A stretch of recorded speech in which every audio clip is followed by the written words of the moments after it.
Dry eye is a serious chronic condition that many of my patients suffer from. The severity of the disease can vary from minor, with the eyes just being slightly irritated, to very severe, where the surface of the eye, the cornea, starts to break down, and we have risk for infection and other inflammatory conditions. So what is dry eye? Dry eye is a condition that results from one or all of the findings below. The most common one is too little moisture on the surface of the eye. The eye produces a basic amount of tears and needs to adjust this from time to time based on environmental findings. If the eye can't produce enough tears to keep the eye moist, we have an insufficient or inadequate amount of tear film. We can also have poor quality tears which don't adequately protect and hydrate the surface of the eye. Many times, even if we have enough moisture, the tears may be too thick or too thin to properly do their job. Another factor is poor eyelid function during the blinking. There's a portion of the underside of the lid whose responsibility is to gently spread tears across the surface of the eye and remove debris and other things on the surface of the eye. And really, if we have any or all of these conditions in place, a person can suffer from dry eye. This is an example of a patient with severe dry eye. The green is caused by the dye that's been placed in the eye, so we can evaluate the surface of the cornea. And you can see each of these areas with the little green dots is an area where the surface is not intact. This makes the eye very uncomfortable, as it gives you a gritty, sandy, sore sensation, and it also places this patient at an increased risk for infection because the surface of the eye is not intact. What are the symptoms of dry eye?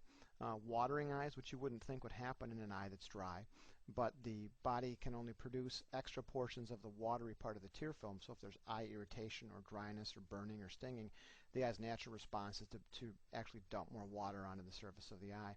This may sometimes help, and sometimes actually may make things worse, as it may thin the tears further if they're already not thick enough and aren't sustaining the surface coverage of the eye. Red eyes from the irritation that we get, a burning sensation, gritty or sandy feeling, and the eyes sometimes feeling sticky, especially when we blink, where a patient will say, when I blink my eyes and it seems like I can't get them back open again.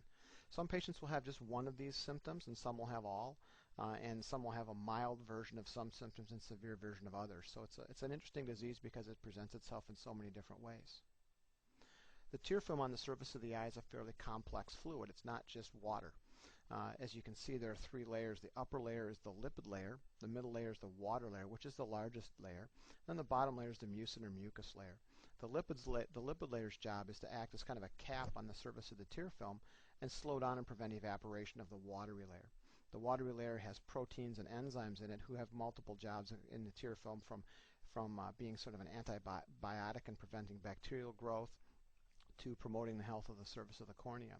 The mucin layer's job is to help the watery layer interact and stay in contact with the surface of the cornea. By its nature, the surface of the cornea is what we call hydrophobic, meaning it doesn't want to let water coat it very well. And the mucin layer's job is to really act as a buffer between the watery layer and the cornea. It's important we have a proper balance between the lipid, the watery, and the mucin or mucousy layer. Too much or too little of any one of these three layers can cause an inadequate tear film and can cause dry eye. So how do we treat dry eye? The first and most common is using eye drops. This is an example or a picture showing someone instilling an eye drop in the eye. Some patients just using a tear film supplement from 2 to 4 times per day can manage their dry eye and be symptom free and have a healthy ocular surface. Other patients need to use tear drops and tear ointments much more frequently just because they have a more severe version of the disease. Something that's relatively new but is gaining popularity and certainly is scientifically valid is oral nutrition. This is an example of omega-3 fatty acids. Can sometimes greatly improve the quality of the tear film, especially the mucus layer of the tear film. So then some patients will recommend that they take some fish oil supplements or flaxseed oil supplement in hopes of improving not so much the quantity but the quality of their tear film. And other patients who have the tears evaporate too quickly from the surface of the eye and don't have enough tear film quantity on the eye will actually place small punctal plugs. You can see the plug has been placed superior and the inferior one is being placed, or lower one is being placed. And the job of these plugs is to slow down the removal of water from the surface of the eye. It keeps the tears in contact with the ocular surface longer. These range from temporary plugs we use diagnostically to see if this procedure will benefit patients to permanent silicone plugs which will last 1 to 5 years in place and can be removed if necessary. And in some patients, if we really need the punctal occlusion that we're getting with the silicone plugs but they just can't stay in place, we'll actually thermally destroy the duct that lets the fluid drain from the surface of the eye.